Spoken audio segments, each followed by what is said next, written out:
السلام عليكم ورحمة الله وبركاته. بسم الله الرحمن الرحيم. الحمد لله رب العالمين، وصلى الله تعالى وسلم على سيدنا محمد وعلى آله وأصحابه أجمعين. أما بعد. So I don't know, I mean, is this timing clashing with Asr? I think it would be now, isn't it? The Asr in the masjid. I have to think about that. Let me change it. So today's topic, Zakah, important guidelines on Zakat and giving in Ramadan. And I know Zakat and giving has been highlighted in the poster, but really it's the guidelines that are the main issue for me. So firstly, welcome.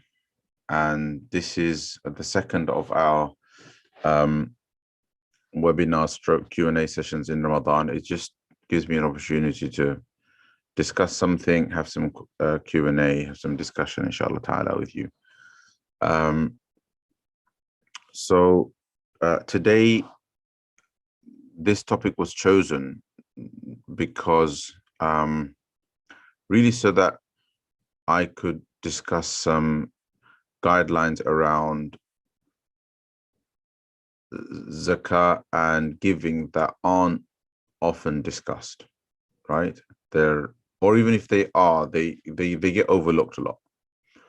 And these are quite structural, and they're not really about the fiqh of Zakah. So the intention today isn't really to discuss fiqh of Zakah, although I'm sure lots and lots of people are going to ask questions about the fiqh of Zakah. But that's not the intention, okay? The intention is to discuss some other things that aren't discussed as often or but are often ignored, okay, inshallah, that are, part and parcel of Zakah. And giving, not just Zakah, but giving in general. And probably I should begin with the principle in the Sharia, based on a hadith of the Prophet sallallahu alaihi wasallam, in which he said, "Inna fil mali haqqan siwa zakah." So I suppose that's the first guideline, that indeed in wealth there are duties or dues other than Zakah. Okay, so when a person begins to earn rightly, absolutely rightly, Zakah is paramount in their minds. A practicing Muslim starts to earn money, Zakah is paramount in their mind, and they're wondering, okay, when do I become Zakah eligible? All right, so they're waiting for the point at which they become a person of nisab, i.e. they own the qualifying amount of Zakah. They mark that date. I'm deliberately explaining this, by the way, because this is what you're supposed to do. You mark that date that, okay, I now have £250 or so, according to today's nisab, surplus to my basic needs. And that could be in the form of, for a young girl, it could start quite early because she has gold jewelry. All right. So anyway, so I have this now a year on from this date. If I still have this or more, then the balance of my wealth surplus to my needs is what I will pay 2.5% Zakat on, right? So that much is clear cut. People are concerned about it, and rightly so. Good. That's all good, right? However, we can't solve all of the world's problems with Zakah.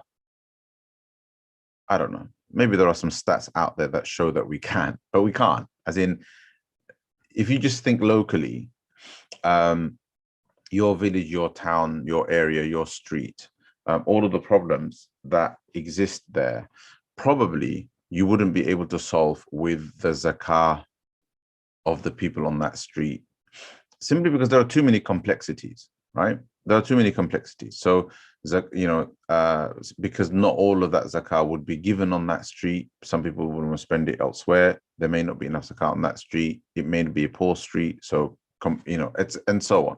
So a poor country versus a rich country's Zakah, there's no comparison. So we can't solve all of the problems with Zakah. And that's why the Prophet ﷺ said that there are other dues on wealth other than Zakah. Obviously, there are other obligatory dues we know. Sadaqatul Fitr is an obligatory due, at least in the Hanafi madhab it is obligatory. right? It is a small due on the day of Eid al-Fitr that we give, you know, £5 or so for the poor so that they can enjoy a good Eid. But also, in addition, there are dues that are simply in response to needs, right? Certain things just become fard kifaya because of the fact that there is a need, because there is a collective communal obligation upon the community to deal with the problem, and that problem requires money. Now that money has to be found or raised by that community. That becomes a due on that community. You can't now say, oh, do you accept zakah? If you don't accept zakah, I can't give you. And somehow by saying that, your duty is done. No, it's not. If you're from that community and there is a communal obligation in that community, like let's take a really, really obvious one, right? In your community, within your circle of concern or influence, right? Somebody cannot afford to have their janazah done, and a janazah costs £3,500, right? But they can't afford the burial costs, etc., etc., etc. It is up to that community to solve that problem. And if it is not sufficiently done, like if a few people don't come together and do it, everybody is sinful. That's a due, and it's a financial due, right? The same would be true, for example, nowadays, according to some of the fuqaha, providing stipends and scholarships for students of knowledge is an obligation upon the hakim. In the absence of the hakim, it becomes an obligation on the community. If the community needs scholars and ulama to study Islam, right, but the individuals cannot afford to go out and study it, the community would have to provide a scholarship to them so that they can study it. And that would be a fard kifaya upon them. Without fulfilling that, they would all be sinful. It may well be that one person comes and puts up the money, but that doesn't change the fact that it's a communal obligation. And that person has obviously fulfilled it as something that they have discharged over and above zakah. It's not their zakah, is it, that they're paying, right? And not all recipients of help are zakah eligible. Not all recipients of help are zakah eligible. In fact, the fuqaha, the ulama, mention that other forms of giving, even as far as lending somebody money, which is also a form of giving in Islam, because Islamic lending can only be for the sake of somebody's benefit. There's nothing to gain, because you can't charge interest, right? And because there is nothing to gain, a qard is a qard. A qard is assistance. So it's a form of giving, right? And why is qard sometimes necessary? Because sometimes a person who doesn't qualify to receive zakah has an income, probably has enough money above that threshold, is just temporarily short, right? They need assistance. It's a immense reward for another person to help that person. According to one hadith, if a person gives another person qard twice, then they receive the reward of sadaqah once.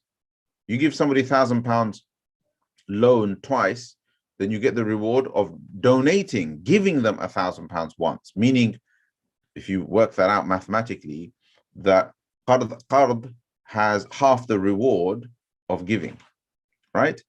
I was just explaining that actually on our Telegram group to somebody the other day, which is why it came to my mind. Thank you very much to the question. All right. So the other thing also is that that sometimes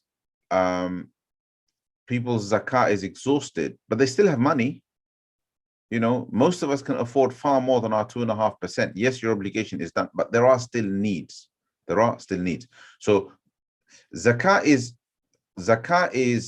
let's put it this way, right? Zakah is donor-centered. Zakah is donor-centered. Zakah is more about the donor discharging his duty, less, and not always about the recipient's needs being fulfilled. To the extent, actually, that according to some of the fuqaha, the Hanafis in particular, the donor's needs can't be fully fulfilled through zakah. Zakah is a first aid. In the Hanafi madhab, zakah is a first aid, right? To the extent that in the Hanafi madhab they say, and I personally, I actually don't agree with this, right?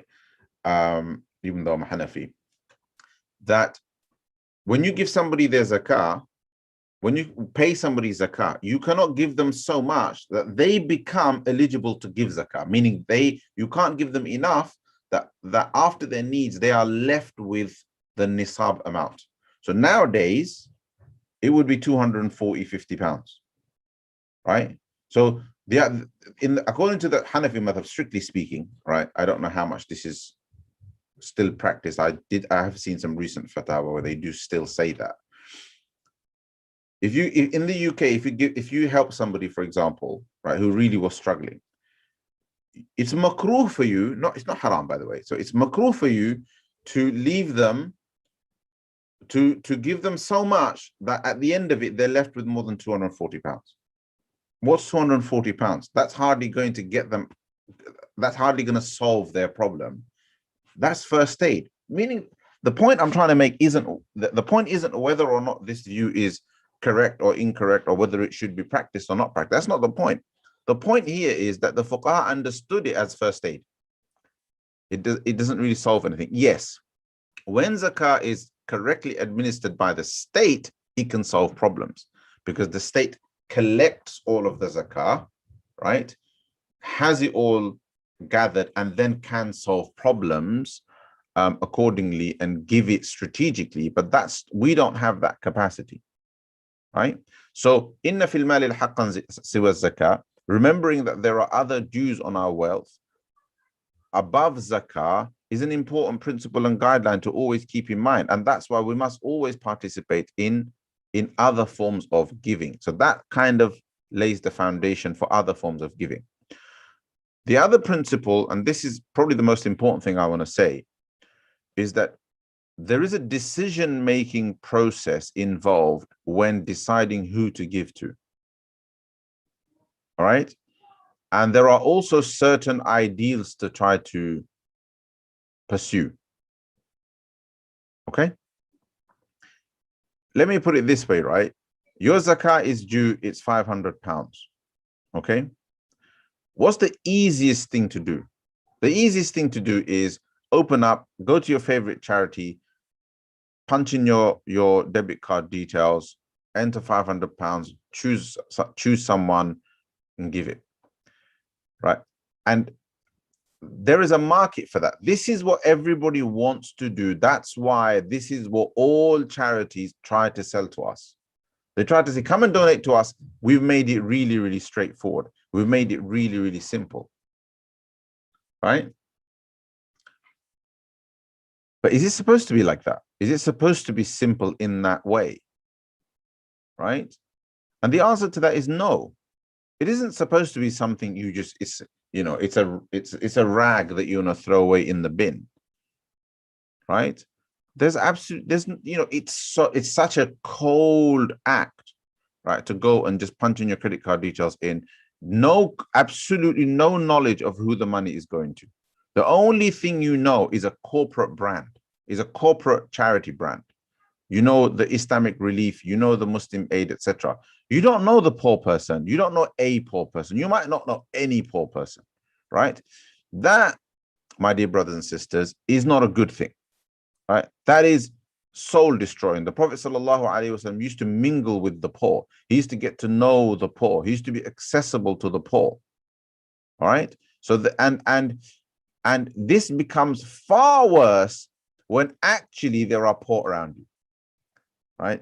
It's really bad if you have poor around you, all right, but you just want the quick fire kind of, debit card, boom, boom, boom, pay it to Muslim Aid, pay it to Islamic Relief, pay it to Ummah Welfare Trust or X, Y, and Z, and that's it, right? That is not the right way. That is not the right way, especially if you have poor around you. Why? So here's some more guidelines, right? Because the principle that we have to apply when considering who to give to, first of all, a charity isn't a who. A charity isn't a recipient, right? And I'm not, by the way, I'm not trying to discount charities, and I'm not trying to discourage you from giving to charities. I'm just trying to establish the order. So I'll come to charities. The charities will be in there somewhere, right? But a charity isn't a recipient. A charity isn't a person, right? Causes don't, when it comes to zakat, causes don't count really. You know, zakat has to go to an individual. However, when it comes to sadaqah, yes, also, you know, the charity isn't a cause. A charity is a conduit. A charity is a wakil, right? It's like you've given somebody the money to give to somebody else, right? That's what the charity's job is. Okay. But obviously, because of administration costs, etc., etc., etc., you're ending up part of your donation kind of being in the charity. And then depending on the charity's ethics and policies and so on, you know, that might be going towards, you know, some sizable salaries and so on. That's a question of the ethics of the charity. I'm not here to judge, right? But these are all things we could potentially avoid if we had some contact with the poor ourselves, right? So today, for example, today it's timely actually, given that I was discussing this tonight. Today, I was talking to, I was teaching, so this morning, Saturday mornings, I have a class with, called, with a group of youth as part of a program called the Learned Youth Program, right? They're you know, 13, 14, 17, 18-year-olds, basically in that age group. And we were talking about fasting, and we were talking about sunan of fasting. And one of the sunan of fasting, the sunan of Ramadan, is to be generous, right? And we had this long chat about generosity. And I gave them a task. I said to them, all of you go to your parents and ask them to tell you who your poor relatives are. Most of them are Asian, right? They all have poor relatives somewhere, all right? But other than one person in the class, none of them knew who they were. Not one person knew who they were, right? I recently was raising money for a poor relative. Some of these relatives might get to see this, but doesn't matter, too bad, right? So I started to, you know, I reached my capacity, my immediate family's capacity. So I thought, you know what, I need to broaden, cast the net wider. So I went and reached out to other relatives. Now, these relatives, these other relatives of mine, are this exact same relation to the relative, the poor relative that we're trying to help. Same relation, exactly the same. The relation they have with me, they have with the other person, right? So I was like, okay, you know, like, I'm doing this, would you be able to help, etc.? Would you be able to help, etc.? And, you know, everybody did give, right? And so on. But what I found astonishing, which explains probably why I'm the one that's going and asking everyone, was that a significant number of those relatives, adults in their 20s and 30s, didn't even know the name of the person that we were helping. They didn't know the name. They didn't know the names of anybody in that family. And we're talking about first cousins, right? They don't even know the name. How are they going to know about their circumstances? They can't remember the last time they spoke to them. How are they going to know about their circumstances? How are they going to be there for them when they need them? How is that poor relative ever going to reach out to this relatively rich, wealthy relative abroad if they don't know one another? And where is the silatul rahim? Where is maintaining family ties? Is maintaining family ties only if you can chill out on the streets of London, right, and give each other the COVID elbow? Is that the only family ties that we have to maintain? The moment we have to make an international call, or the moment somebody's abroad, that's it. Or the moment there's a language barrier, those family ties don't matter. So this is something we have to remember. We have to know who is poor around us, right? First and foremost, our family, right? Sometimes we have a brother or a sister drowning in debt. It never occurs to us to help them with zakah. Never occurs to us. And the family may be giving enough zakah to bring this person out of debt. Now you might be thinking there's poor people that need it more, and they might not even accept it. That's a different issue. But the point is, as a duty, you are required by Allah subhanahu wa ta'ala to seek the nearest need first. It's not about whether somebody else needs it more. It's about what is your duty. This is your duty. You are required to seek out the nearest need first. Right? So if you make assumptions about whether or not somebody needs things, etc., and go far, you've skipped a step. And therefore you have wronged. Right? The process must be followed. You know, all salah is the same. So do you know what? I'm just going to pray Dhuhr in Asr time. Would that work? It wouldn't work. Do you know what? I'm going to pray 6 rakats of Dhuhr. I feel like doing more. I mean, it's all the same to Allah, right? It's not all the same. Because it's not all the same for you. For Allah, it might be all the same, but it's not all the same for you, because you are required to discharge a duty.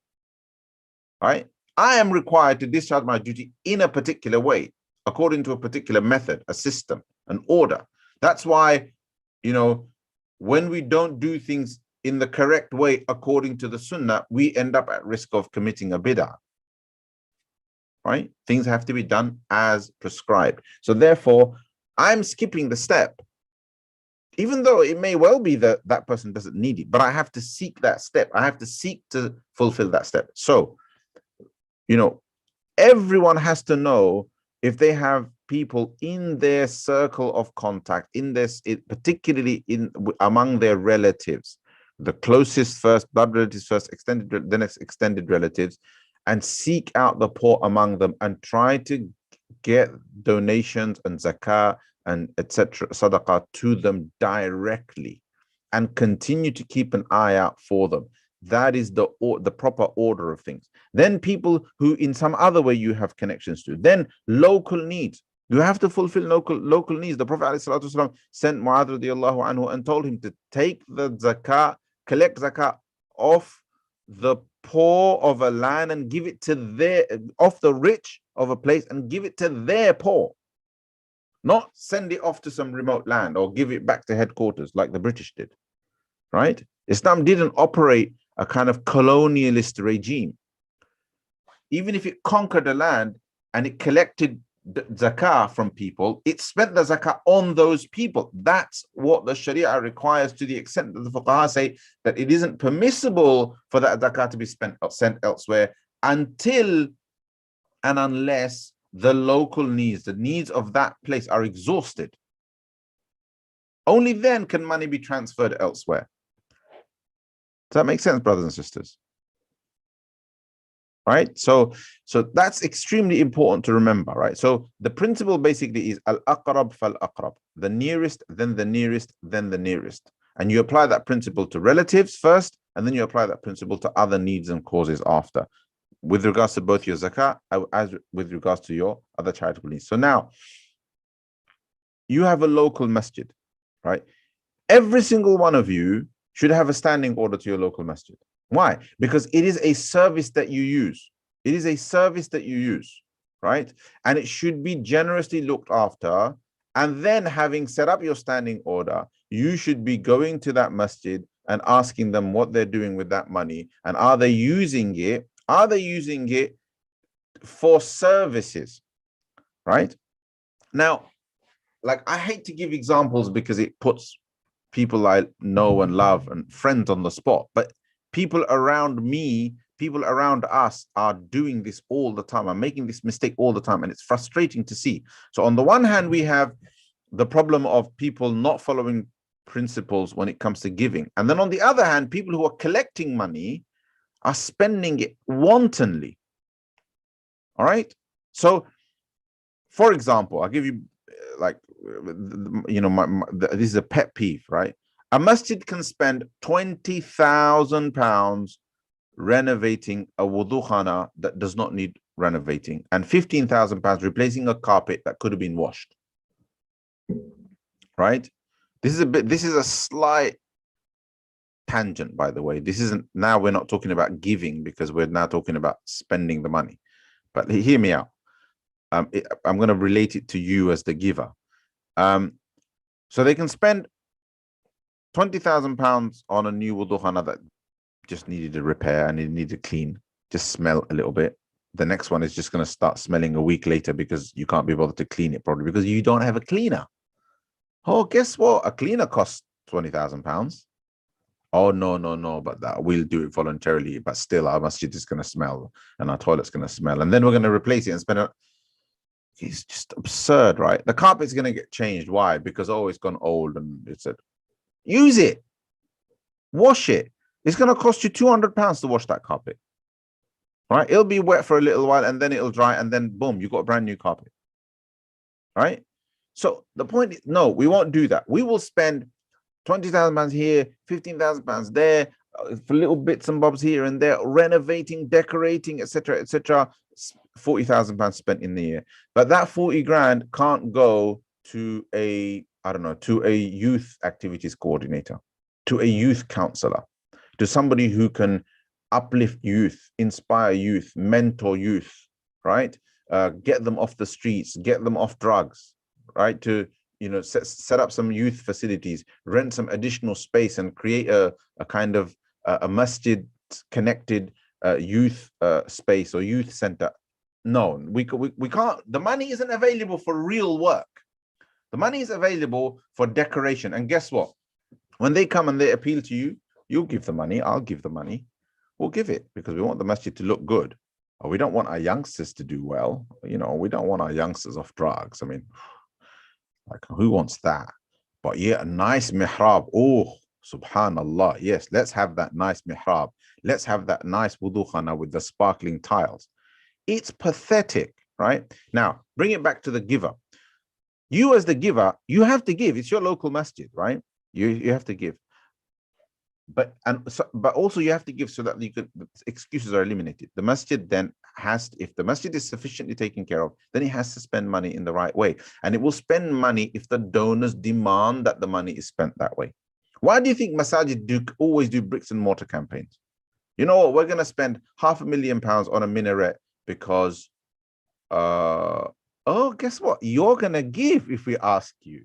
If we ask you for £500,000 for a minaret, you're going to give it. So let's build a minaret. Even though we don't actually need one, actually, we need some activities. We need some services. We need to spend money on that. But we're not going to do that because you donors are not going to give us any money for that, are you? That's the attitude. That's the mentality. So as givers, this is an important guideline. We have to learn to give to local causes, but we have to learn to also give to things that matter, which brings me to my next point, right? So I've addressed, there are dues other than zakah. I've addressed the issue of nearest than the nearest relatives, you know, local causes, etc. I've addressed this issue of having a stake in what we give and taking care of local things that we use, etc. And demanding that the money is spent the right way, because ultimately all charities, this isn't a good thing, by the way, right? But you just have to accept it. All charities, whether they are indeed charities or whether they are services like masajid, right? All charities, they pander to the donor. They pander to the donor mindset, right? If the donor is going to respond to this, we will do it, even if it's just outright wrong, right? It's a complete waste. We're still going to do it because it looks good on the annual report. We did this, we did that, we replaced this, we replaced that, meaning you did something. But really, you did nothing. You did nothing. I don't sit in annual reports because I wouldn't sit in them anymore because I wouldn't be able to contain my anger. If somebody sat in an annual report and said, we replaced the wuzu khana, we replaced the carpet, we put in new, I don't know, new cladding, and we bought a new sound system, and we fed people, you know, we fed people food, who half of whom are overweight and don't need to be fed anymore, and, you know, stuff like that, right? And here you go, we've done all these activities, you know, and we've spent 100 grand on this. Honestly, I'd want to rip that report up. Right? I would want to rip that report up because that report says that we have done nothing but pander to a donor community that doesn't care about important work. That's it. Right?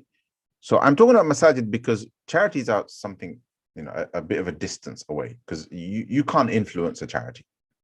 Let's face it. They're their own beasts. They psychoanalyze us, pitch to us projects that we're definitely going to give to because that's just who we are.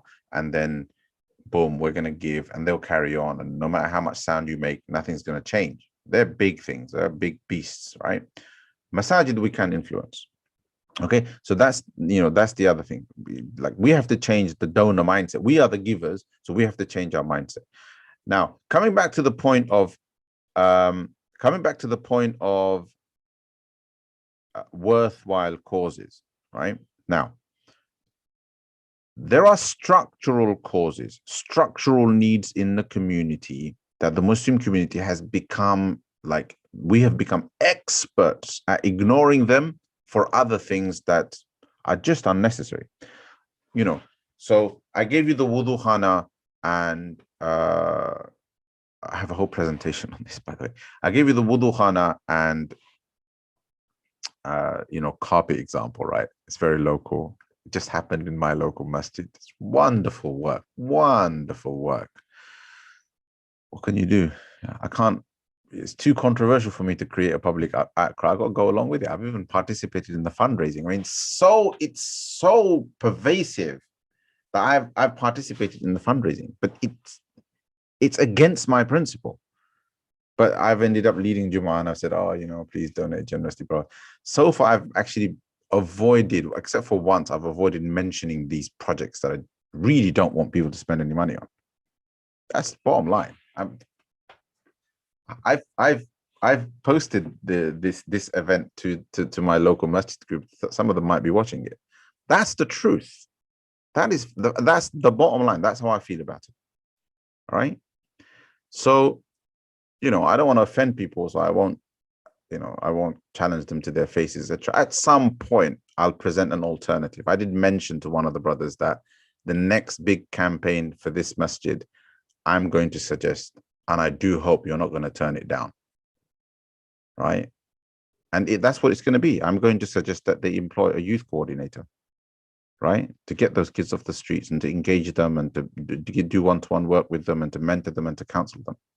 Whatever you call it, youth worker, you know, youth engagement person, whatever you want to call the title, right? But somebody who works with young people, because young people, I mean, it's a mess out there. There could be news coming out in the next few days that somebody from that area, someone in that region, in that area, committed suicide recently, right? And it's all because it's possibly a gaming issue. It's possibly a gaming issue. Allahu A'lam. We'll see. We'll wait for the news to come out.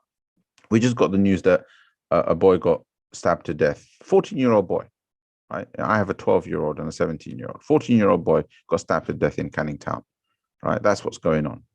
You understand? You drive through Tower Hamlets, this huge kind of Muslim populated area, one of the most densely Muslim populated areas in the whole of Europe, outside of the Muslim world, you know, and you can't drive past the street without the road being littered with those canisters, right? Because they're all at it.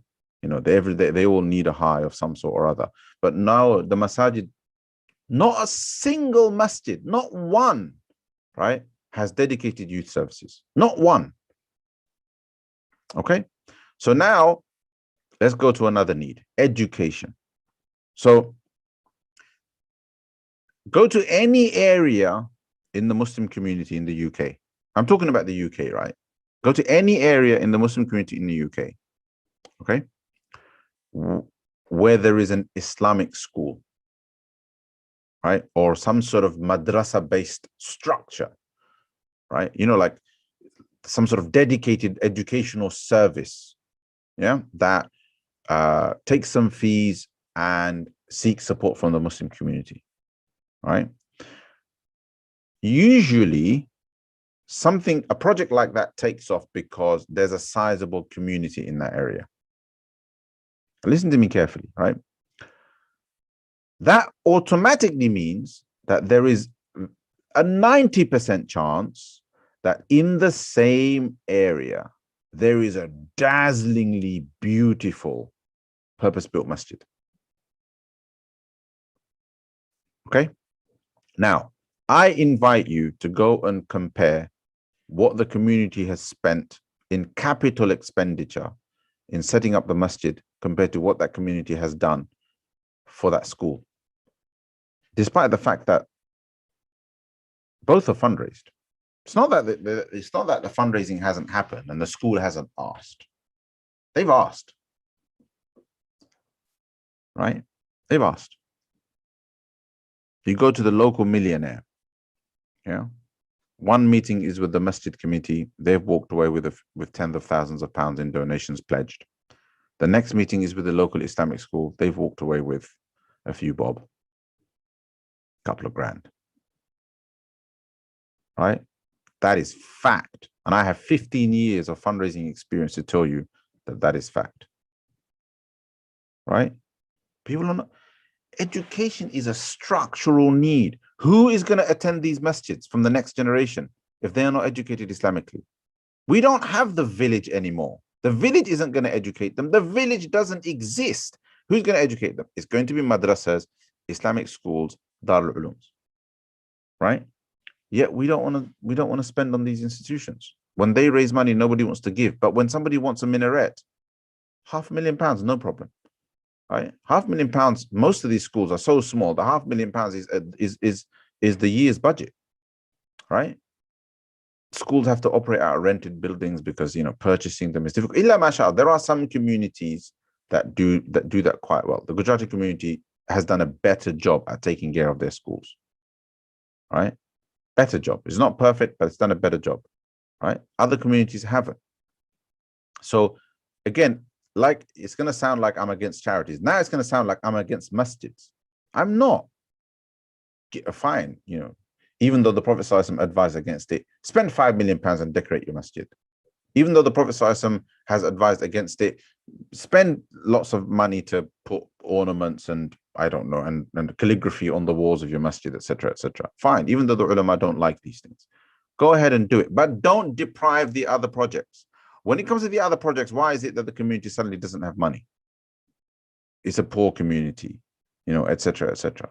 So that's my point, right? So anybody that hears this, wallahi, that's it. The hujjah is complete upon you. There is no excuse. You can't be like pouring your heart out at worthless projects, right? And not taking care of education, not going out there and seeking out local education projects to make sure that they are. I mean, what you help resource a school, right? You're talking about 8 hours a day, children being educated on Islam. I'm talking about an Islamic school.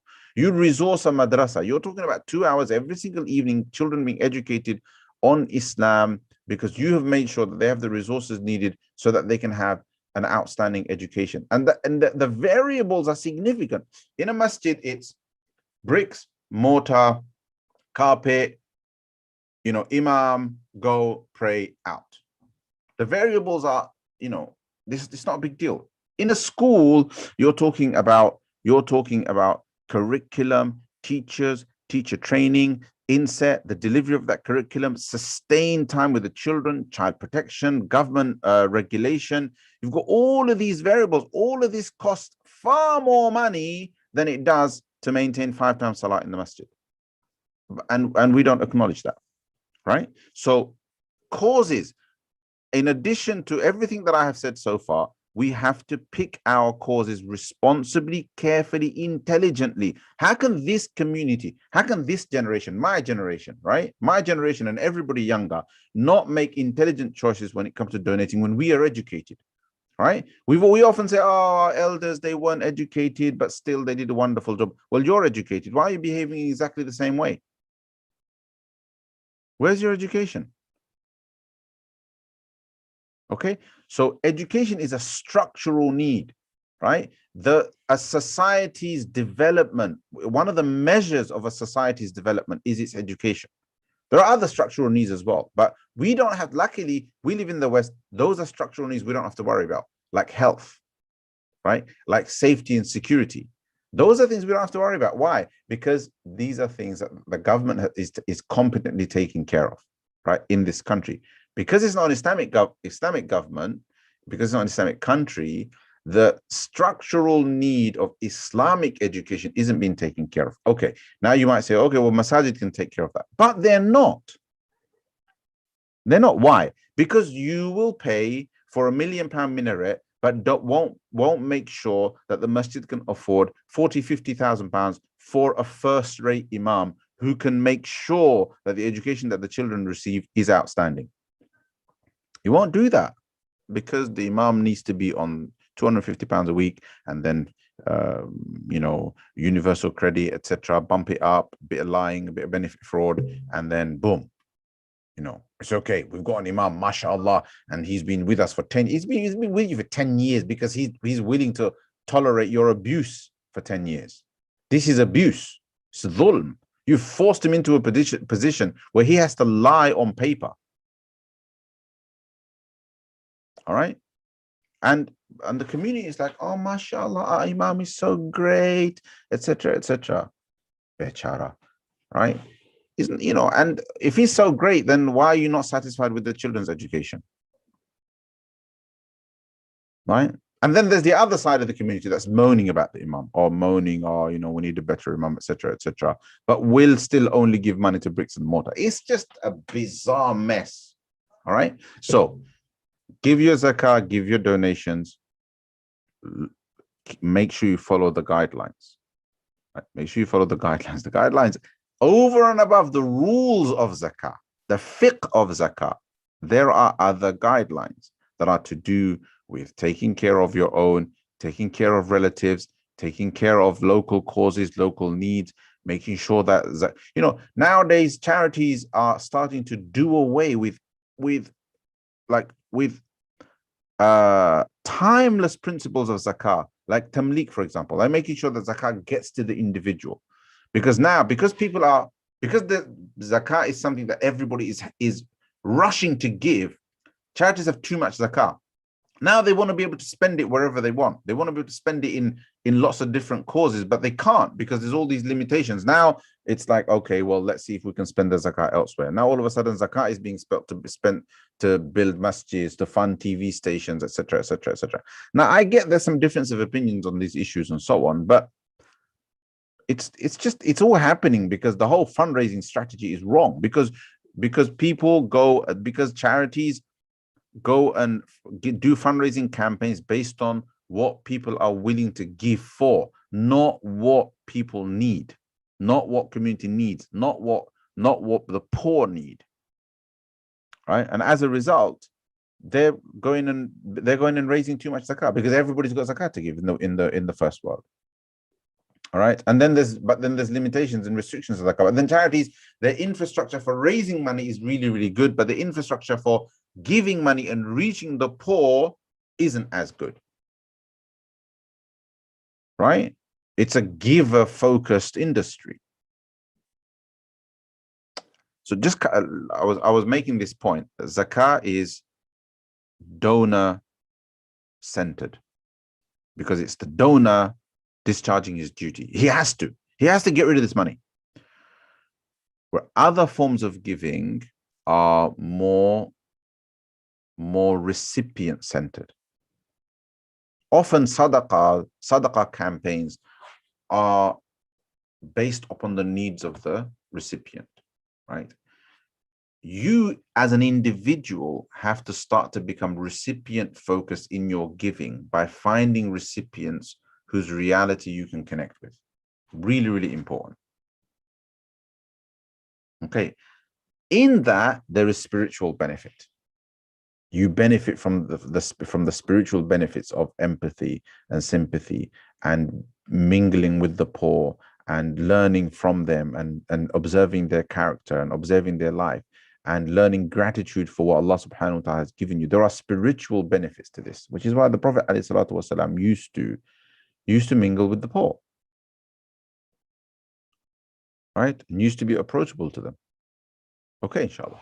Anyway, enough. This probably came across as a bit of a rant, but It's something that I feel strongly about. I did, you know, I wasn't waiting all year round to do an event on this. It just happened, by the way. So, but there you go. Anyway, so I'll take questions and discussions and etc. etc. inshallah. And you know, we'll see. You guys have all just commented on what I've said. Do I have to be earning, or do I just have to have £250 in value to qualify for nisab? No, you just have to have it. You don't have to be earning. If you have it, then you qualify.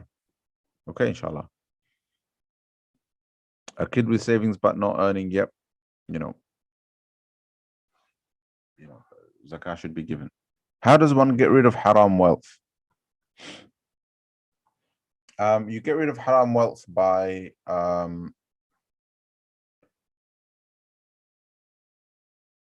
you get rid of haram wealth by giving it to a cause, possibly one that isn't a venerable cause, like not to a masjid or something like that, but you know, maybe to an orphanage or to building a park, you know, something menial, right? You know, a road, some sort of a building, not a masjid, right?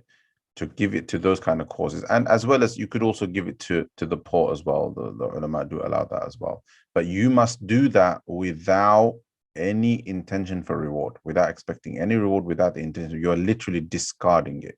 That's how it has to be. Okay, inshallah. Very important.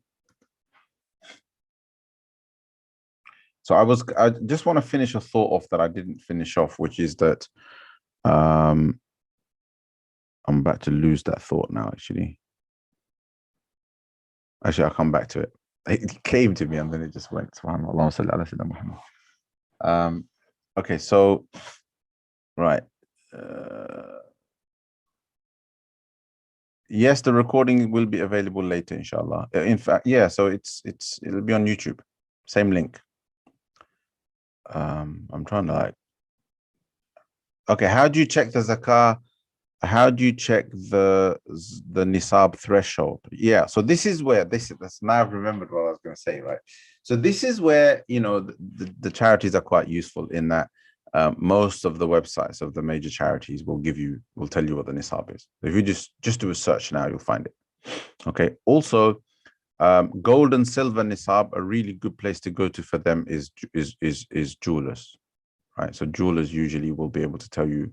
Muslim jewelers that will usually keep track of it, right? Of what the nisab is. And I've seen also some of them now even have websites and they give the information on it. But a lot of the charities give it anyway, as in give these details anyway. So this is where charities, you know, are giving us a service, a good service. There's lots of information on zakat, etc., as well that charities have on their websites. But one of the things that I wanted to say is that I did say I was going to mention the charities in if I would say, you know, go to a charity to donate if there is if the charity is giving to a cause that you are very connected to or feel very, very strongly about.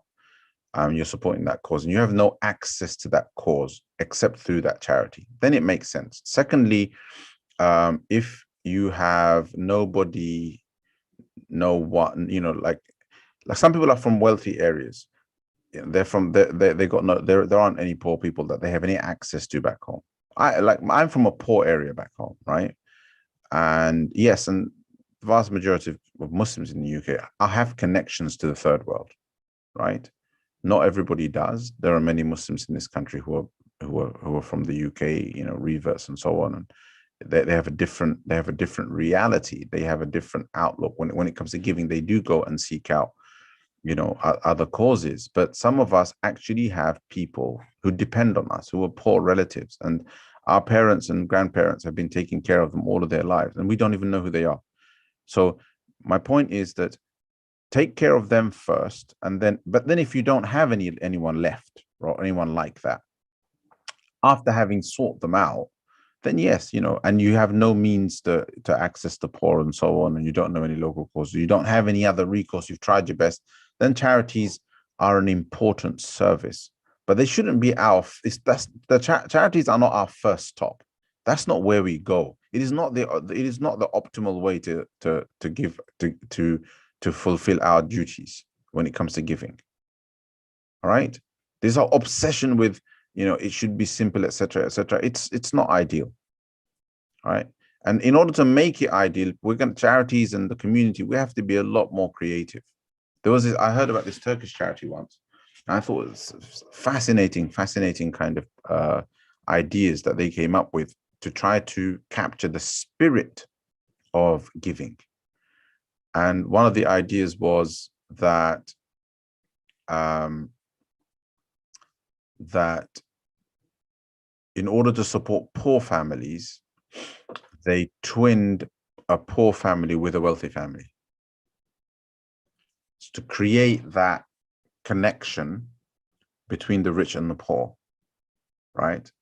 And the rich family was trained to deliver a kind of a poverty eradication rate program to the poor family. So they're twinned, and that rich family takes care of them and brings them out of poverty, sees their children through education, brings them out of poverty into into a comfortable situation. But the beauty of it was that it was a charity doing this, but they did it really inspired by the spirit of giving, connecting the people, right? Connecting the people. Giving is supposed to be a way of connecting people, right? So they connected the people, right? And some other great ideas where they actually, they used the infrastructure that they had to try to revive the spirit of giving, right? And not just, like take advantage of technology and just make things easy for people. Ease isn't always a good thing, right? Especially when a particular form of ease destroys the spirit of an act of worship. Okay, so that was a point that I needed to make that I hadn't made before. Okay. Okay, what are you guys saying? What advice would you give to communities where educational services are in their infancy? So I'm assuming you're from a community like that, right? So yeah. So the first thing I would say is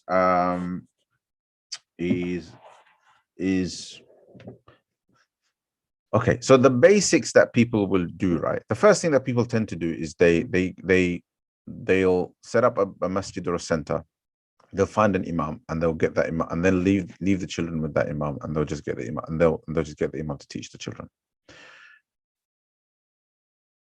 And most of the times that if it's an outlying town, then the imam will be somebody who's kind of immigrant, who's an immigrant who doesn't speak English very well, and people know that he's graduated from a particular institution, but they don't know much about the standard of his own learning and his ability to teach children and teach them well. So at best, the children get a very ritualistic sort of teaching of the basic rules of salah, some reading of the Quran, some dua, some memorization. That's it. That is, it is at a very basic level, it is instructive. It doesn't really educate the children. The children are not really learning values, learning thoughts and ideas, ways of thinking, modes of processing things. They're not learning any of that, right? So what if that is your reality? Okay, you have a young kind of imam, English speaking imam, etc. Fantastic, great. But the principle doesn't change, right? And that principle is that you must, in addition to setting up educational services, find people who are trained in education, twin them up with the imams. One of the things that I did early on in education, in my career in education, twin them up with the imam, with your Muslim teachers, right? And get them to share best practices, and get the imam to share his Islamic expertise with these guys, and then get those guys to share the teaching expertise with the imam, and then from there work towards developing a curriculum and a good educational program. our teaching in madrasas for children is so prescriptive that it's like Quran, Salah, du'as. That's it, right? It's prescribed stuff. As long as this is done, the education is done. That's not an education, right? That's just kids rote memorizing a bunch of stuff. So if you want them to have an education, then the provision must be educational. The teacher can't just be an imam, a alim, but they have to be a teacher. They have to have some teaching nous. They have to have some teaching expertise, right? That requires either them to be trained, which is very difficult, which can be difficult sometimes. But a simple solution often is that every community has teachers, Muslim teachers. And if you twin them with the imams, then you end up with a really, really effective partnership. Really, really effective partnership, right? And then from there, basically something really, really profound can build. So what's the point? The point is that in addition to setting up, even at the basic level, kind of teaching facilities, you have to have some say in the curriculum and in capacity building the imam. And you have to recognize that most of the guys who are from abroad, really, they probably would do a much better job communicating a more sophisticated kind of Islamic narrative to children if those children were Bangla speaking and they were teaching in Bangla. But without that, their competence literally drops from whatever it is by 80-90%. They can't communicate, right? And I know the standard of Islamic education in institutions back home. So I also know that often there's a big competence issue, right? But that's not exclusive to institutions back home. That's also true of institutions in this country and in the Middle East as well. Competence is another whole problem. So one way perhaps of overcoming that is to seek advisors. So if you're from a small town, outlying town, go to one of the bigger towns, find somebody in education, an alim in education, pay them consultancy fees. So what? Pay them consultancy fees and get them to advise you formally. Get them to advise you formally, help you set something up. All right, train your teachers. Obviously, that's another way to do it. Okay, inshallah. So what am I saying? I'm saying forget the building, forget all of that. Get the teacher sorted first. All right, that's basically what I'm saying to you.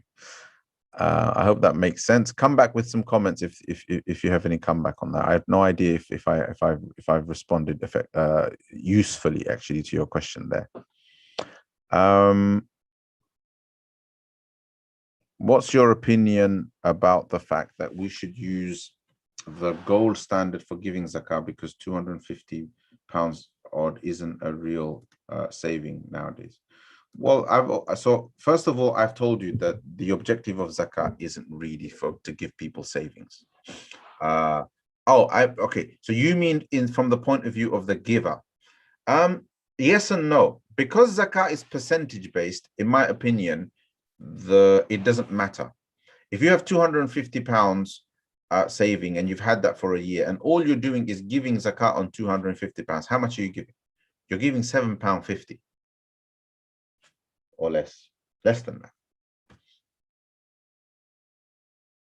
right? You're not giving £7.50, you're giving £5, £6.25. You're giving £6. You're trying to tell me that somebody with £250 is going to have an issue fulfilling their obligation to Allah subhanahu wa ta'ala by paying £6.25? What is that the price of? You see what I'm trying to say? Zakat is percentage based, so it's not a problem. Yes, the idea of the gold nisab has been discussed by some fuqaha. In my opinion, some of them incorrectly. The best way to deal with this issue is to say that where the nisabs have fluctuated so much. So for those of you who are not familiar with what we're talking about, in the olden days, the value of silver, value of gold used to be similar. What's happened recently is the value of gold has skyrocketed and the value of silver has plummeted. And you've ended up with this massive disparity where the zakah, the gold nisab is 10 times more than the silver nisab, right? However, the silver was the basis of the calculation and still remains the case. And the reason why the ulama are happy with that is because it favors the poor. The general principle they apply with regards to zakah is that we should make decisions, the juristic rulings should be taken in a manner that favors the poor. So where a decision about giving, about nisab starts to negatively affect the poor, meaning that a huge outgoing ends up on a person because of that minimum nisab amount, that it actually renders them poor as a result, that's where they say no. Here, the reverse happens, and you apply a higher nisab, like the gold nisab. And they do that, some of the fuqaha do that with qurbani, because qurbani doesn't have the condition of you keeping the money for a year. If on the day of qurbani, the Eid al-Adha, if on the day of Eid al-Adha you have the nisab amount, then you have to give qurbani. But a qurbani can cost 100 quid. So now 200, somebody who only has 250 quid, for them to give qurbani of 100 pounds when they can't afford it genuinely. Some people, they have 250 quid, but like mom, dad, they live with mom and dad, they can still afford it. It's not a problem. Then of course, make a decision accordingly. But imagine a poor person, 250 pounds is 25,000 Bangladeshi taka, or a bit more, 30,000, right? And suddenly they have to give qurbani on Eid al-Adha, and the qurbani is going to cost them 15,000, 16,000. What are they going to do? So here, the ulama say that we have to basically set the bar higher, because here the poor is here to decide based on gold favors the poor, whereas in zakat to decide based on silver favors the poor. So you decide based on what favors the poor. Okay, inshallah. That's my opinion. Yeah. So I don't believe that. So basically what I'm saying is the gold standard can be used, but it can't be used blanket. It's a problem. A lot of people make false assessments of poverty. And this is a big problem. We make false judgments about poverty. We have our ideas of who's poor and who's not are really skewed and wrong. And that needs to be done more intelligently, right? So that's why you get differing views. So this varied system is what I believe is the opinion of Mufti Taqi Uthmani, and I agree with that. I think that's an intelligent way to do it. Can I pay for products for the masjid with zakah money? No, you can't. You can't pay for anything with zakah money. Zakah money has to go to the individual. You cannot pay. You can't even pay for a poor person's house to be built. You can't pay the supplier. You have to give the money to the poor person. It's called the principle of tamliq. It's almost, the tamliq is an agreed upon principle, pretty much, as far as I know. It's agreed upon among the fuqaha that the zakah has to be given to the poor person so that the poor person spends it on at their discretion. How many times have you guys seen this, right? Rich guy from UK, America says to the poor guy, I'll build you a house. Actually, you know what? I'll give you a personal example, right? So I have a relative back home. Me and my dad spent some time back home. We decided we're going to build them a house. They had started to build a house, and they ran out of money, and they had temporarily built a shack, right? And they had ended up living in that shack long term because they'd run out of money and the house wasn't finished. So we said we'd finish the house off, and we were like insistent we'll do it. For us, zakah, etc., wasn't the issue. This wasn't a zakah issue, but you understand the point. You're not going to believe this, right? They turned around and said, we don't want you to build us the house. So we were like, what do you mean? You've got like elderly people here. You've got women, children living in that condition. Why do you want us to build the house? They said, because we owe people money. If we build the house, they will assume we have money and they will come after us for the debt. We can't afford to have this house built. If we get any money now, the first thing we have to take care of is our debt. Do you understand? Meaning the needs of the poor are not what the rich think they are. You have to have empathy when dealing with the poor. They have complex needs, right? So if we had built that house for them at that time, we would have ended up actually giving them a roof over their heads, right? But putting them under a ton of stress. So if we want to give them now, the first thing would be to alleviate their debt. That would be the first priority. Then if we still can, build them the house.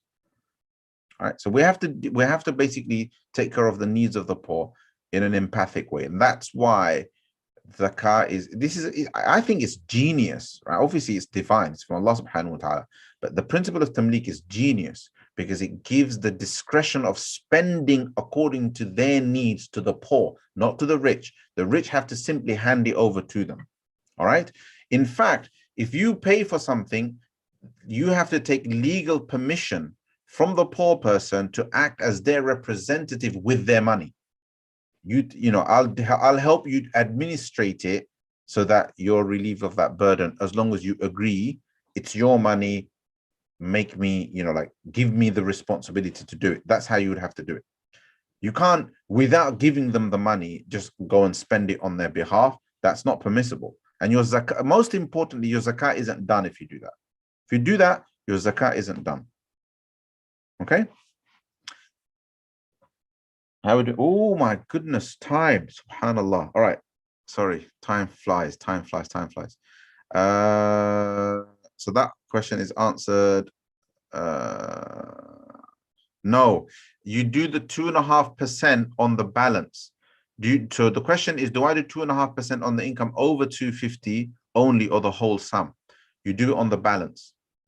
So I have 250 now, I wait a year, I end up with 350. I pay zakah on the 350. For the full balance, because it's all supposed to be surplus to your needs. Do you understand? It's all surplus to your needs. Okay, it's money that you have left. Okay, you guys are telling me, oh, you've answered it, but I'm only finding out now. Yes. You have to have the 250. So the first time, it's what I explained right at the beginning. So today you have £250, which is the, let's say that's the nisab, right? You got £250 surplus to your needs. You've reached that amount. You know, you got your first part-time job. You got that amount. You don't pay zakah today. If you sustain that kind of money for the whole year without it ever going to zero, if it goes to zero, it resets. Without ever going to zero, you sustain that kind of money the whole year. Then at the end of the year, you've proven that it's surplus to your needs. Now you pay 2.5% on it. Does that make sense? Do the zakah course, man. I mean, it's only a $5 or something. Do the zakah course. We have a zakah course on the website. Mawarid Lifestyle has a zakah course that details all of this. Okay, inshallah. Do the zakah course. Literally, with the 50% off now, I think it's a $5. it's a proper joke. All right. Yep. All of that's covered. All of that's covered. But there's no time to cover anything else, guys. No more time for any more questions. Otherwise, we're going to end up in iftar time. All right.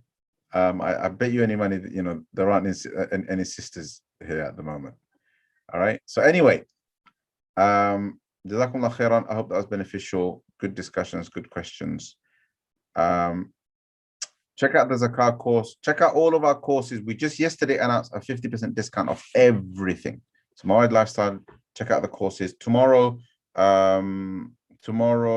afternoon is the Awakening the Soul course, tomorrow afternoon, inshallah ta'ala. So I look forward to seeing you all there. Again, you can still enroll in that. You've only missed one session. You can watch the recording and join tomorrow's one.